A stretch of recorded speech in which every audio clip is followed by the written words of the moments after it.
नमस्कार, खबर 24 एक्सप्रेस देख रहे हैं आप और मैं हूं आपके साथ अनुष्का।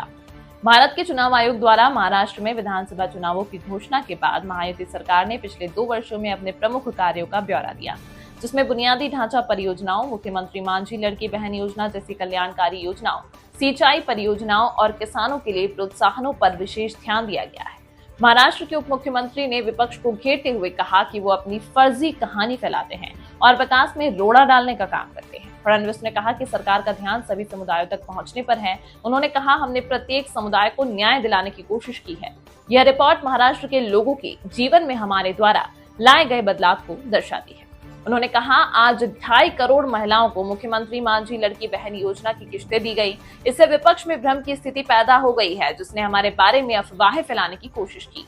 हमने पहले ही 1 साल के लिए लड़की बहन योजना के कार्यान्वयन के लिए वित्तीय आवंटन कर दिया है। फडणवीस ने कानून व्यवस्था की स्थिति खराब होने के आरोपों पर विपक्ष की आलोचना की। उन्होंने कहा, हमें कानून व्यवस्था के बारे में कौन बता रहा है। जो लोग घोटाले में शामिल थे, जिन्होंने उद्योगपतियों के घरों के बाहर बम रखने के लिए अपनी पुलिस भेजी थी, वे हमें कानून व्यवस्था के बारे में बता रहे हैं। हम उन लोगों के खिलाफ सख्त कार्रवाई करेंगे जो हमारी महिलाओं को परेशान करते हैं। उन्होंने कहा कि विपक्ष यह झूठा नैरेटिव बनाने की कोशिश कर रहा है कि निवेश गुजरात भेजा जा रहा है। उन्होंने कहा, देश का 52% निवेश महाराष्ट्र में आता है। एमवीए कहता रहता है कि सभी प्रोजेक्ट गुजरात जा रहे हैं। यह एमवीए ही है जो गुजरात का राजदूत बन गया है।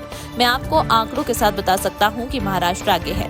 फडणवीस ने कहा कि सौर पंप, मुफ्त बिजली, सिंचाई परियोजनाओं सहित कई योजनाओं के कारण किसानों को लाभ हुआ है और उन्होंने कहा कि वधावन बंदरगाह तटीय व्यापार की गतिशीलता को बदल देगा।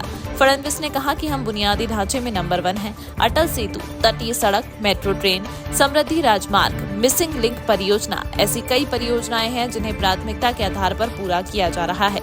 एमवीए ने अपने 2.5 साल के कार्यकाल में काम रोक दिया। हमने बहुत तेजी से काम पूरा किया। काम रोकने की वजह से लागत में 17,000 करोड़ रुपए की बढ़ोतरी हुई।